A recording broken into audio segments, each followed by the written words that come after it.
जय हिंद दोस्तों। जैसा कि हम लेखपाल भर्ती परीक्षा में आने वाले प्रश्नों के आधार पर जो है प्रैक्टिस सेट करते आ रहे हैं, आप देख रहे हैं। तो यह जो है अगला वीडियो है जो हिंदी का है।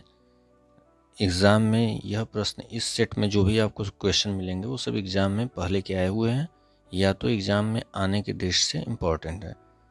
विशेष ध्यान दिया जा रहा है कि एग्ज़ाम में आए हुए प्रश्न पहले सारे हो जाएं, उसके बाद जो है अन्य प्रश्नों को देखा जाएगा। चूँकि समय पर्याप्त है, उस हिसाब से आप सारी तैयारी जो है कंप्लीट करेंगे, कुछ भी छूटे ना।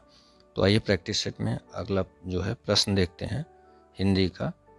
यह आपके सामने प्रश्न है, कवि शब्द का स्त्रीलिंग क्या होगा? ऑप्शन ए है कवयित्री, ऑप्शन ए है कवित्री, दूसरा ऑप्शन है कवियत्री, ऑप्शन सी है कवयित्री, ऑप्शन डी है कवियित्री। ध्यान दीजिएगा, केवल मात्रा का फर्क है, थोड़ा थोड़ा सब में फर्क है। यहाँ पर एक प्रश्न और शुद्ध जो है आपको वर्तनी देखना होता है, वो भी यह प्रश्न कई बार आ चुके हैं बहुत सारे एग्जाम में, गलतियाँ बार बार होती हैं।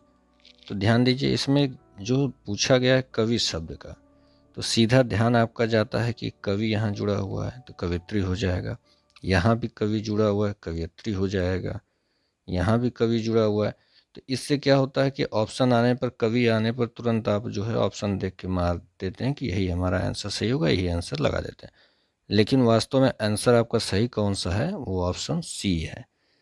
अब इससे आपको समझ में आ गया होगा कि कैसे आपको ध्यान देना है, कैसे पकड़ना है। यहाँ पर जो आगे कवि लिखकर जोड़ दिया गया है वह नहीं है ऑप्शन, वह सही नहीं है। सही है कवयित्री। आगे जो है कवि लिखकर उसके बाद इस तरीके से होगा, यह तीनों जो है देखिए आपको समझ में आ गया होगा, यह तीनों गलत है। सही आपको क्या होगा? कवयित्री। ठीक है, अब आगे गलत नहीं होना चाहिए इस प्रश्न को कभी। आगे चलते हैं। सीमा विद्यालय से घर जाती है, इस वाक्य में कौन सा कारक है?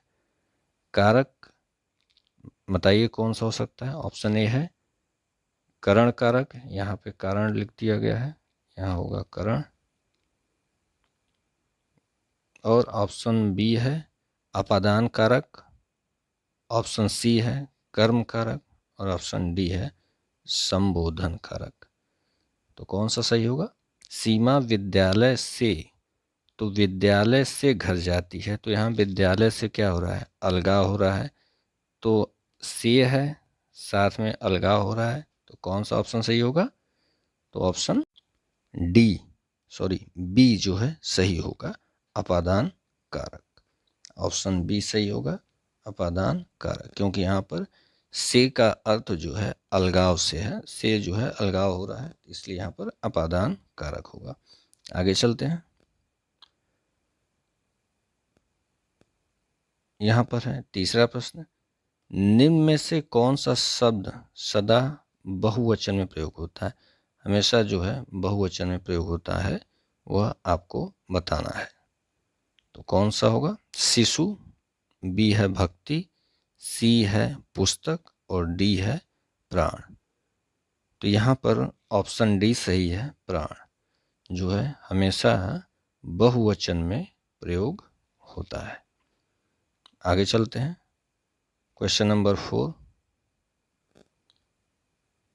इति धन आदि इत्यादि में कौन सी संधि है? तो संधि बताना है। पहला ऑप्शन है यण संधि, दूसरा है दीर्घ संधि, ऑप्शन सी है गुण संधि, और ऑप्शन डी है अयादि संधि।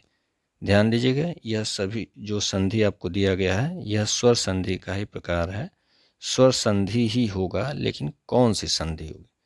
तो यहाँ पर ई धन आ, ई और आ, इति में ई और आ जुड़ के यहाँ पर या हो जा रहा है इत्यादि, तो ये होगा आपका ऑप्शन ए यण संधि। ठीक है, आगे चलते हैं। पांचवा प्रश्न, गुरुदेव शब्द में समास है। ऑप्शन ए बहुब्रीहि समास, ऑप्शन बी तत्पुरुष समास, ऑप्शन सी अव्ययी भाव समास, और ऑप्शन डी है कर्मधारय समास। तो यहाँ पर जो है गुरुदेव में कौन सा समास होगा?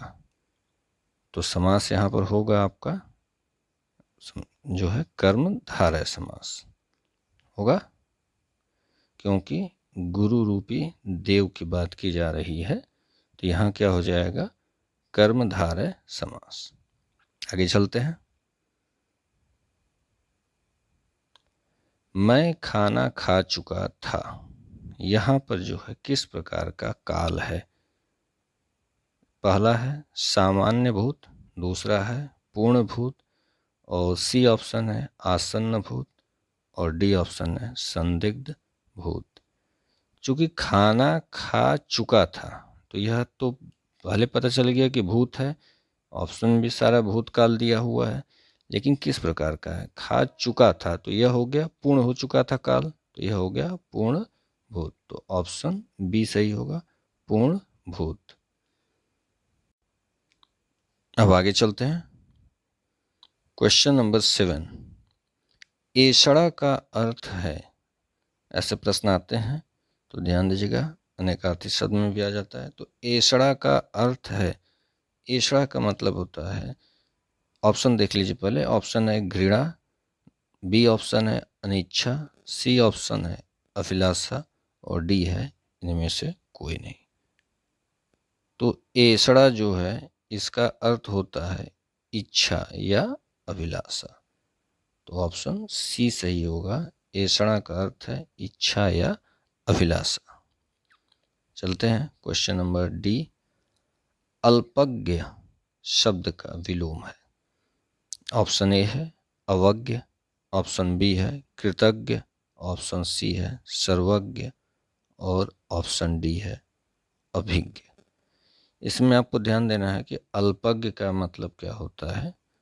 अल्प मतलब थोड़ा, जानने वाला, अज्ञ जानने वाला, अल्पज्ञ थोड़ा जानने वाला। तो यहाँ पर जो है ऑप्शन आपका सही हो जाएगा सी सर्वज्ञ, सब कुछ जानने वाला। कुछ जगहों पे जो है आपको सर्वज्ञ न देकर बहुअज्ञ दिया होगा, बहुअज्ञ। तो ध्यान दीजिएगा, बहुअज्ञ भी आपका सही होगा। अल्पज्ञ मतलब थोड़ा जानने वाला, बहुअज्ञ मतलब अधिक जानने वाला, अधिक जानने वाला। तो अगर सर्वज्ञ ऑप्शन में नहीं होता है तो आप बहुअज्ञ लगाएंगे, इस पर आपको ध्यान देना होगा, क्योंकि सर्वज्ञ नहीं दिया हो सकता है तो आपको बहुअज्ञ देगा। दोनों में से एक ही देगा, दोनों एक साथ नहीं होगा। ध्यान दीजिएगा, दोनों एक साथ नहीं होगा। आगे चलते हैं क्वेश्चन नंबर 9, मार शब्द का पर्यायवाची है। ऑप्शन ए है जादू, ऑप्शन बी है स्वर्ग, ऑप्शन सी है अधम, ऑप्शन डी है अनंग। तो यहाँ पर मार शब्द का जो है पर्यायवाची पूछा गया है। तो मार जो है कामदेव का पर्यायवाची है, जो कामदेव का ही नाम है मार। तो अगर ऑप्शन में कामदेव होता तो आपका यह सही होता, लेकिन कामदेव न देकर यहाँ पर दूसरा ऑप्शन दिया हुआ है, तो यहाँ ऑप्शन डी सही होगा अनंग। अनंग का मतलब है जिसके पास अंग न हो या बिना अंग का, तो वो है कामदेव। क्यों है इसकी स्टोरी तो आपको पता होगी। जो कामदेव ने एक बार जो है शिव शंकर जी पर जो है बाण चला दिया था, कामदेव ने अपना काम का बाण चलाया था, तो उसी का जो है शंकर जी ने तीसरी जो नेत्र खोल लिया था। यह कथा व्याप्त है कि शंकर जी ने तीसरा नेत्र खोला था तो उनका शरीर समाप्त हो गया था, शरीर जल गया था, लेकिन फिर भी वो जीवित थे, लेकिन बिना शरीर के हो गए थे। तो बहुत समय तक वो बिना शरीर के विचरण किए, तो वहाँ पर अंग उनके पास नहीं रहा, देह नहीं रहा, तो इसीलिए वहाँ से उनका नाम पड़ा अनंग, जिसका कोई अंग न हो, बिना अंग के जो है। आगे चलते हैं। निम्न में से कौन तत्सम शब्द है? तत्सम और तद्भव होता है, जो आपको प्रश्न आता है। तद्भव तत्सम जो है पहचानना होता है, शुद्ध रूप जो होता है वो तत्सम होता है। तो देखिए इसमें से पहचानना है। पहला है ए ऑप्शन सूरज, बी ऑप्शन है कुआं, सी ऑप्शन है स्वर्ण, और डी ऑप्शन है कपूत। तो कौन सा इसमें तत्सम है आपको बताना है। तो यहाँ पर जो है सही उत्तर होगा स्वर्ण। स्वर्ण जो है शुद्ध रूप में है, तत्सम है, बाकी जो है तद्भव है। जैसे सूरज है, सूरज का तत्सम क्या होगा? सूर्य होगा।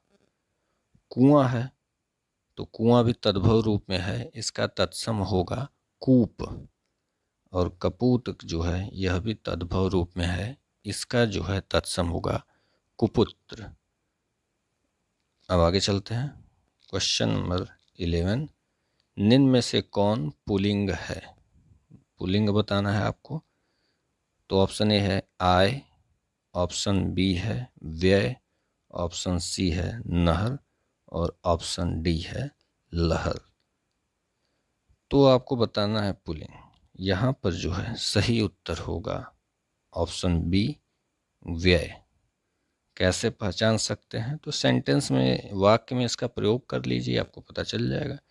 जैसे आपकी आय कितनी है, तो जब भी हम कहते हैं तो आपका आय नहीं कह रहे हैं, या आज जब कहते हैं कि हमारी आय जो इतनी हुई, या आज जो हमें इतना आय हुआ, तो आय आपकी कितनी है तो हमेशा हम कहते हैं कितनी है, और आपकी कहते हैं, आपका आय नहीं कहते हैं। इसलिए पता चल गया कि यह स्त्रीलिंग है।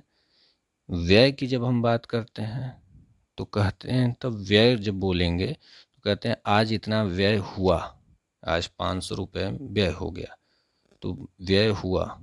यहाँ पर जो है पुल्लिंग यूज करते हैं, जबकि आय के साथ हमेशा कहते हैं कि आय हुई, हमारी आय इतनी हुई आज।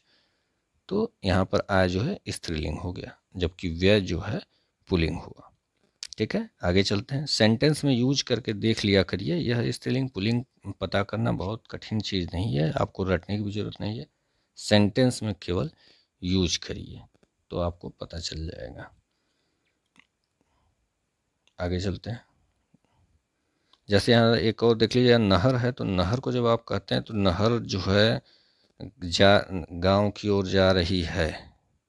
नहर जो है गांव की ओर जा रही है, जहाँ से निकली है वहाँ से निकल के गांव की जा रहा है, नहीं, नहर जा रहा है नहीं कहते हैं। इस तरह से लहर, लहर जो है नदी में लहर उठ रही है, लहर उठ रहा है नहीं कहते हैं, लहर उठ रही है, तो यहाँ पर स्त्रीलिंग हो गया। तो इस तरीके से आप बता सकते हैं कि यह सब जो है स्त्रीलिंग है, केवल व्यय जो है पुल्लिंग है। चलिए आगे चलते हैं। क्वेश्चन नंबर 12, 12वां और अंतिम प्रश्न। राम की गाय चरती है, राम की गाय चरती है, वाक्य में कौन सा कारक है? ऑप्शन ए है, यहाँ भी कारण लिखा गया, ये रहेगा करण है, करण कारक। ऑप्शन ए है करण कारक। ऑप्शन बी है अपादान कारक। ऑप्शन सी है कर्म कारक और ऑप्शन डी है संबंध कारक। तो ध्यान दीजिए, राम की कह रहा है, यहाँ पर जब आप देख रहे हैं तो वहाँ पर वर्ड है राम की। राम की का ध्यान दीजिएगा कि की यूज किया जा रहा है, तो यह जो है संबंध स्थापित कर रहा है। राम की गाय, राम की पुस्तक, इस तरीके से जब वर्ड किया जाता है तो की मतलब इसके बीच संबंध स्थापित कर रहा है। तो कौन सा आपको पता चल गया होगा, ऑप्शन कौन सा सही है? ऑप्शन डी सही है, राम की गाय। तो ऑप्शन डी संबंध, क्योंकि यह संबंध स्थापित कर रहा है तो संबंध कारक जो है सही होगा। इस प्रकार जो है आपका 12 प्रश्नों का सेट जो है हिंदी का समाप्त हुआ। आगे भी आपको ऐसे मिलता रहेगा सेट, और आपकी तैयारी रेगुलर जारी रहेगी। बस आपसे रिक्वेस्ट है कि आप चैनल को अगर पहली बार देख रहे हैं तो इसको सब्सक्राइब कर लीजिए, अगर आपने नहीं किया है तो सब्सक्राइब कर लीजिए, और अगर वीडियो अच्छा लगा तो लाइक कर दीजिएगा, ताकि हम जो है आगे भी और वीडियो डाल सकें। मेरा जो है हमारा मोटिवेशन होता रहे आपके लाइक से। ठीक है दोस्तों, आज के लिए फ़िलहाल इतना ही। धन्यवाद।